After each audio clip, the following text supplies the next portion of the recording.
When the topic of the Sacramento Kings comes up, most folks want to focus on the greatest show on court, a team that made basketball fun again. The thing is, that side was not a byproduct of smart planning or some great strategy. Without a few fortuitous bounces, Chris Webber would have forced his way to the Los Angeles Lakers, Rick Adelman would have been coaching in the Big Sky, and Vlade Divac never signs with the franchise. The foundation for those greatest show on court Kings was laid during the lockout shortened season of 1999. While not an NBA season remembered fondly by most basketball fans, it was everything and more in Sacramento. Those 50 games gave us our first winning team outside the realm of indoor soccer, world team tennis, or other novelty sports. More importantly, it made an entire city believe that it was truly Major League. This is the story of the 1999 Sacramento Kings and the rise of basketball's most exciting team, a rise which almost never happened.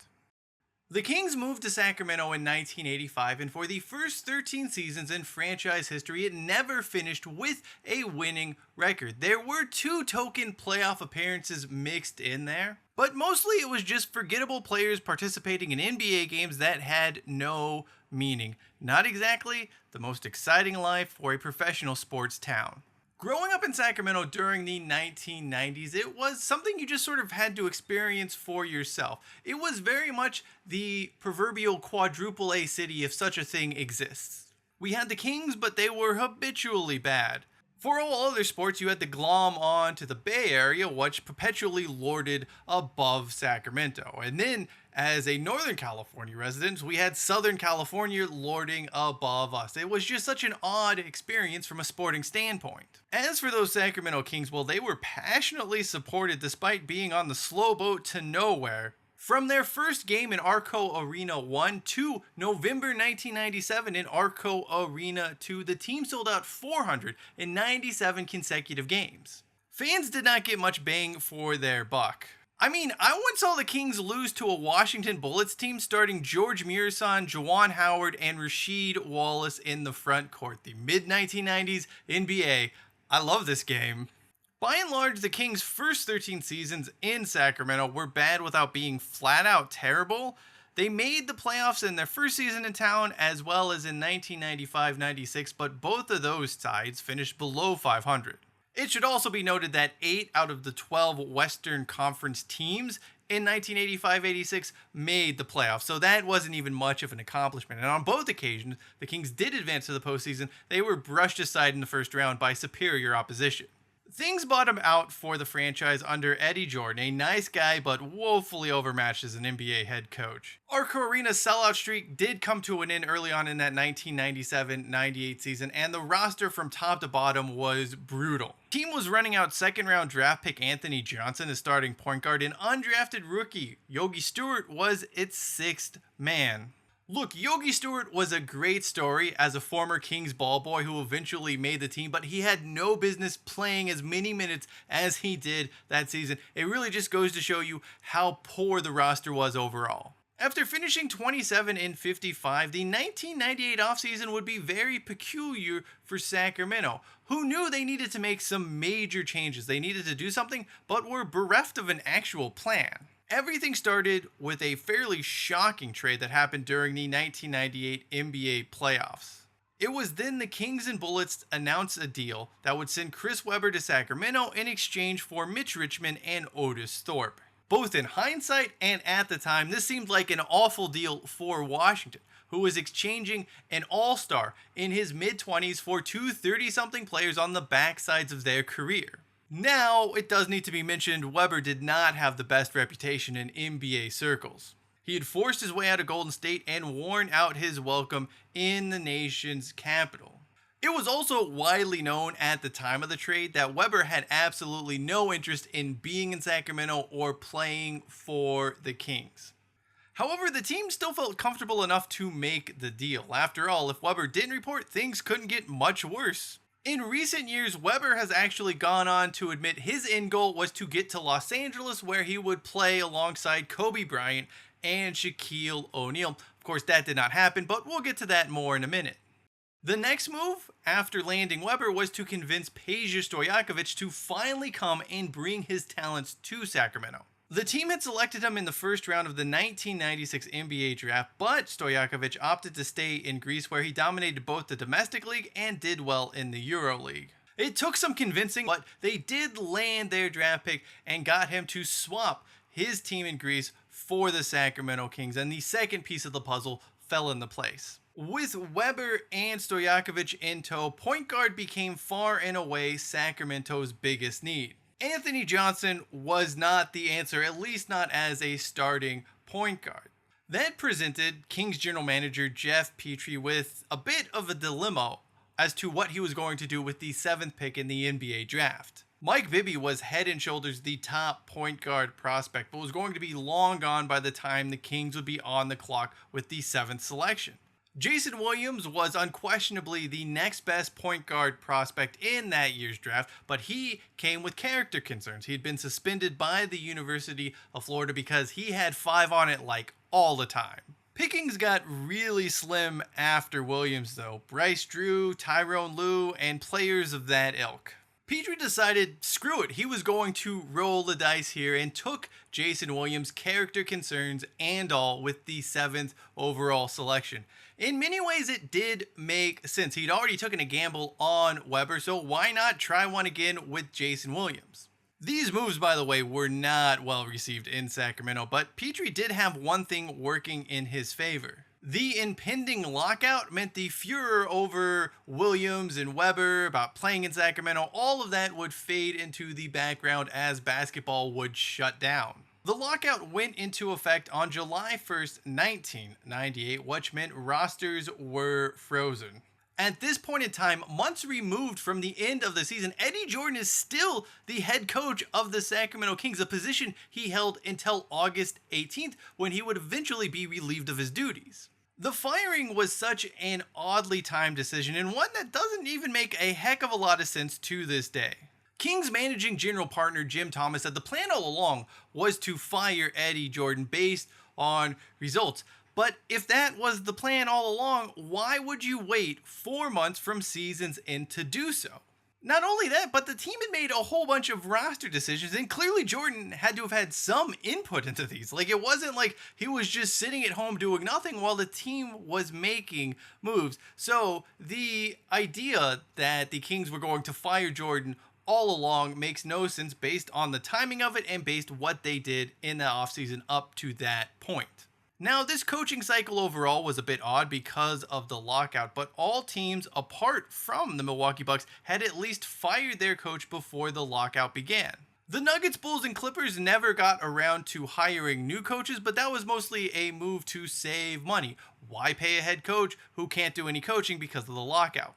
This isn't to say Sacramento was last to the party. A week after the Kings kicked Jordan to the curb, the Milwaukee Bucks would go on to fire their head coach. However, they had a replacement already lined up, and they hired George Karl almost immediately in the aftermath of that decision.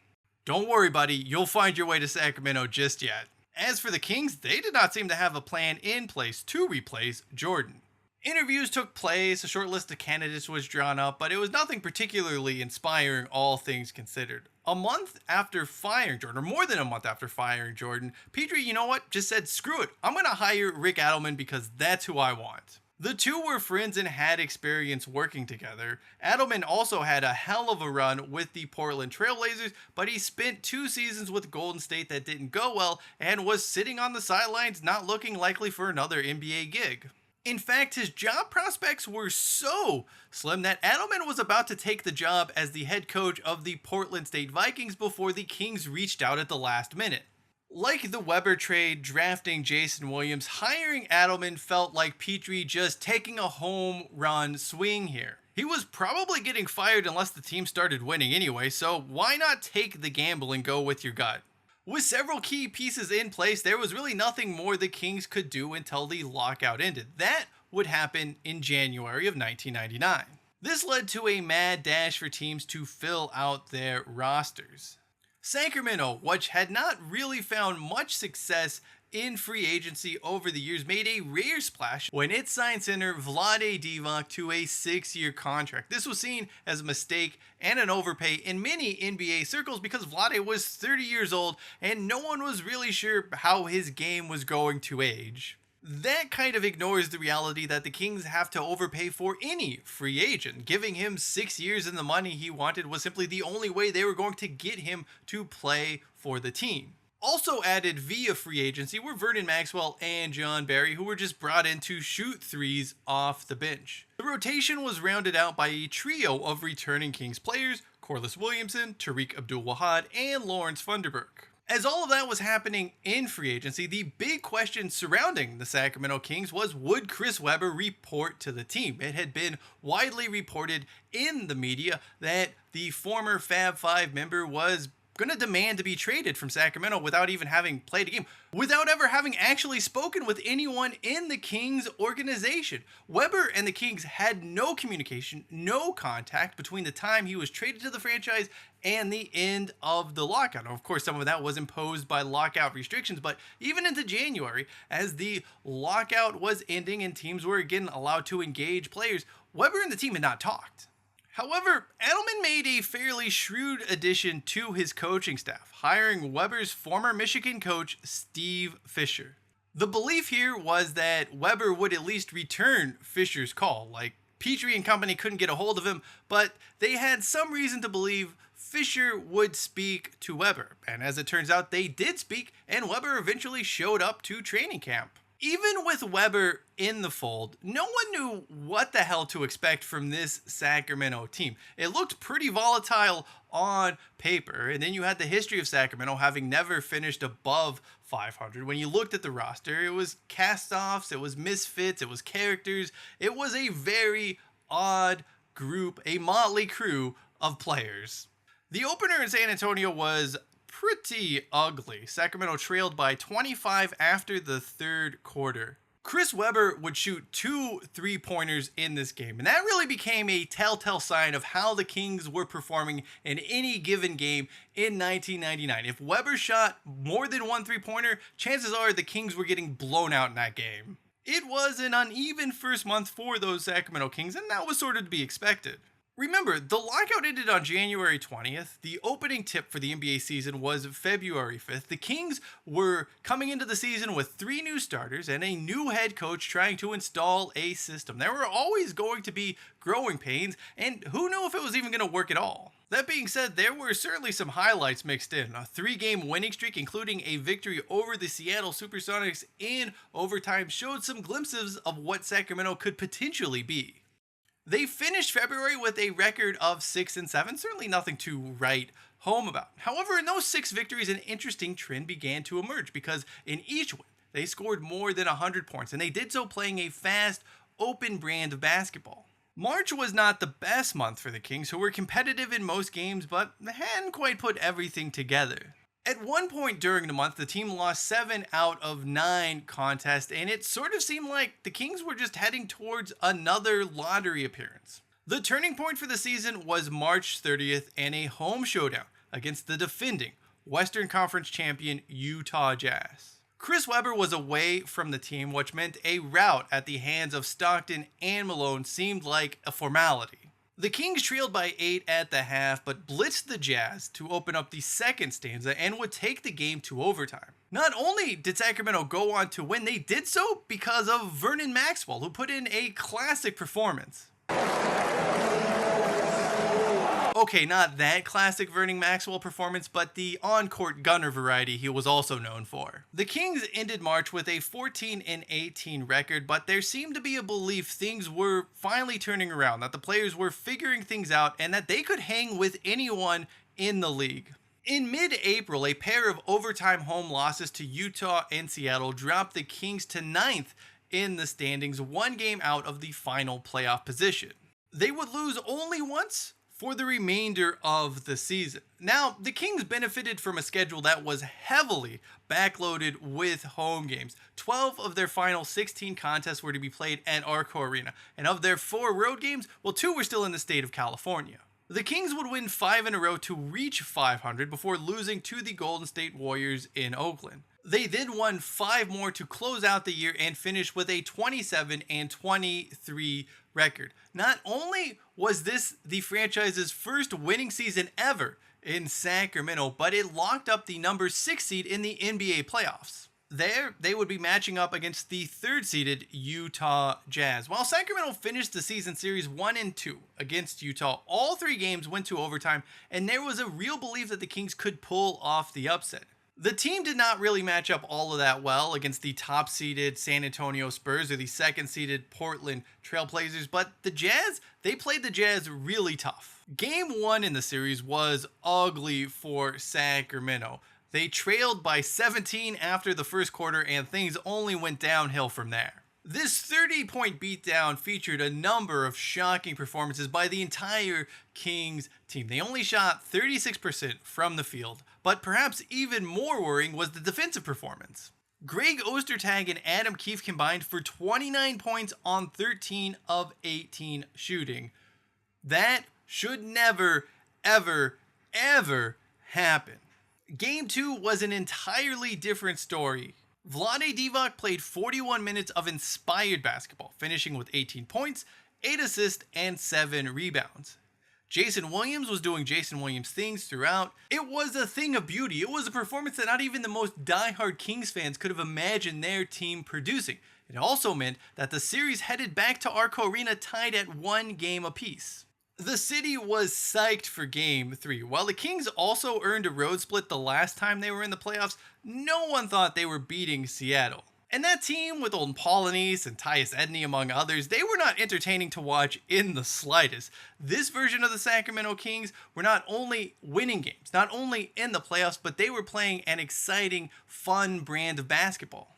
That was not on display in Game 3 of this series, however. It was a slog of a contest that was straight out of 1995 as both teams shot below 40%. Despite leading for most of this games, the Kings let things slip away in the 4th quarter, but did recover to force overtime. The two teams combined for 2 points in the first 4 minutes of overtime, which is just ridiculous.